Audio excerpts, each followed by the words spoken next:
Hey guys, Uchechi Akiemi here. Join me as I answer 5 frequently asked questions by parents. Thank you.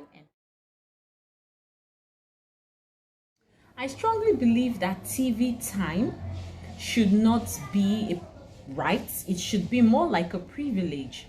It should be a privilege that those children earn after they have achieved the task, the goal, or the chores for the day. And it must be strictly monitored so they don't get to sit in front of the TV for the whole day.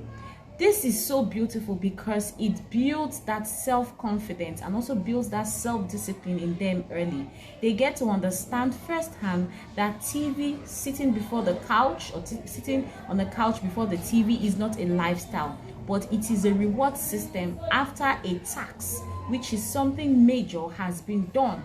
And then they would sit back, reward themselves, and they don't have to do that all day long. This works better when they see their parents, constantly doing more activities outside screen time. But when you enforce this lack of TV, limited TV, and you as a parent, you are fixed on your phone or on your laptop, it makes the message a little bit complicated and hypocritical.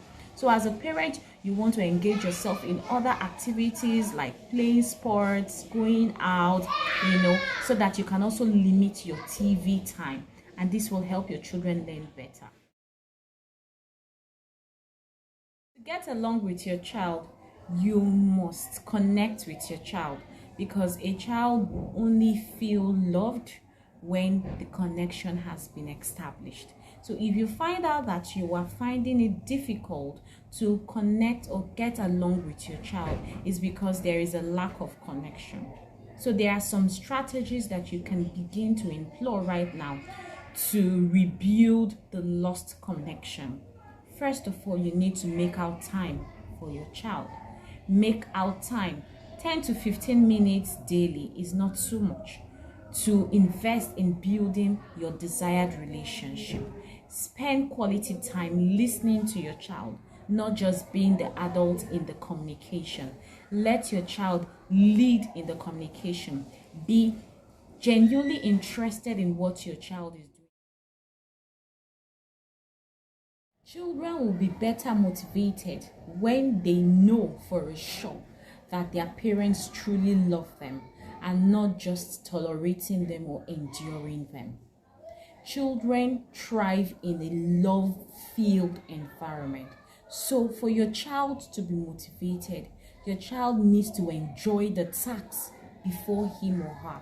So there are 2 types of motivation: intrinsic and extrinsic. Now, intrinsic is when the child is motivated by the task itself. That is, the child is enjoying that assignment because of the experience or the feeling that he is receiving. And this is the best form of motivation actually. But when this is missing, then the extrinsic motivation comes into play. That is the use of outward rewards to encourage your child to keep doing what you want him to do. So that's how to motivate.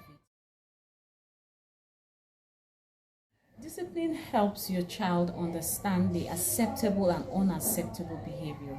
So to discipline your child, you have to teach them boundaries.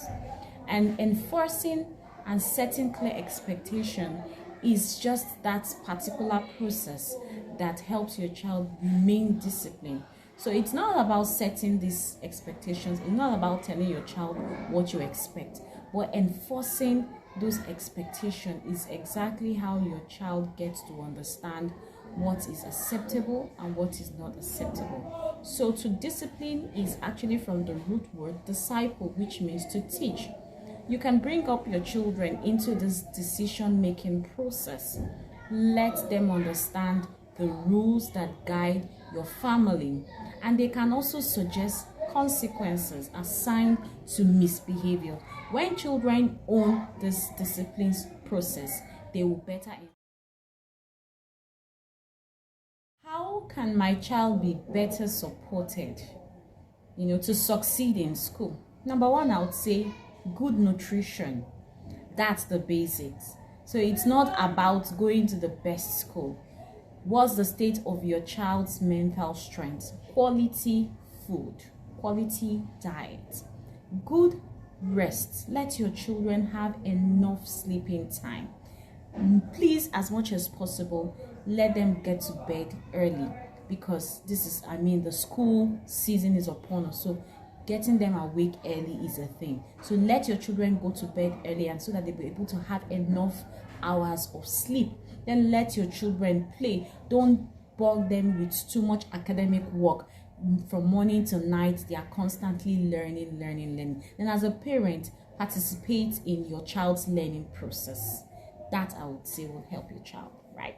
Thank you for watching, and if you really enjoyed our content, kindly like, subscribe, so that you get to be notified when we post other empowering content.